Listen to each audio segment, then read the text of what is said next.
All right, ladies and gentlemen, what's happening? Kevin Madison here for the Grilling Savant. Today's tools only call for the original 3-way skewer and the Grilling Savant carbon steel chef's knife. Now the ingredients, as you see, very simple.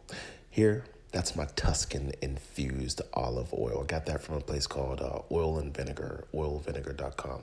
Then you see some cracked peppercorns. I got my Himalayan pink salt. I got a whole lemon there, and I'll only use a half of it. And then I got about 10 whole garlic cloves with the peel still on.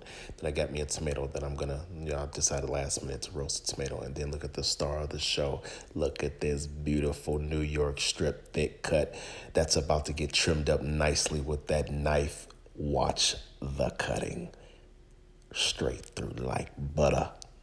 I love cutting with this baby, but I'm gonna trim it up so nice. If you ever eat one of my kebabs, every single piece of your kebab is gonna be like edible. You're not gonna have to take out any kind of gristle or anything like that, because I make sure that the only fat that is left in every piece is just the natural fat that's marbled through the meat, and all that unnecessary bad fat out of here. So I'm gonna cut it up. As you see, it's nicely trimmed up, beautiful. Toss it in the bowl along with the whole garlic cloves, and then it's time to add the oil. Now again, if you guys rock with me, it's to your taste, okay? To your taste. You see the amount of steak that I'm using there. Drizzle the olive oil in, just enough to coat it, get it coated real good. I take my pink Himalayan salt, dash here, dash there. Take my cracked peppercorns, love fresh cracked peppercorns, dash here, dash there. And then I give it a toss. Oh, I gotta cut my lemon in half. Then, yes, Worcestershire sauce. Get some of that. I'm sorry, I forgot that in the ingredients, but hey, thanks to editing. Give it a good toss. As you can see, a good toss. Make sure the oil coats everything, because we're about to add the lemon. And as you know, the acidity in the lemon will begin to pretty much cook the meat. So I want to get it, a good oil base so it doesn't, so it spares, gives us a little time. And then it was time to load up the original 3-way. Check it out. I'm going to load up those beautiful nuggets of deliciousness. And then I'm going to stick my garlic cloves right on top of each piece, and you'll see in a second how pretty it looks. There it is, all finished, ready for the grill. No spinning, no turning. Try that with a wooden skewer. Ain't happening.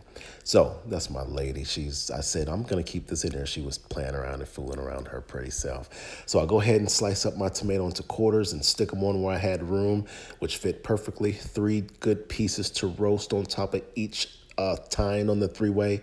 And it was time for the grizzle, and I want you to check it out. No spinning, no turning. Listen to this. Gotta love it. Watch. Ooh. Look at that char, baby. Man.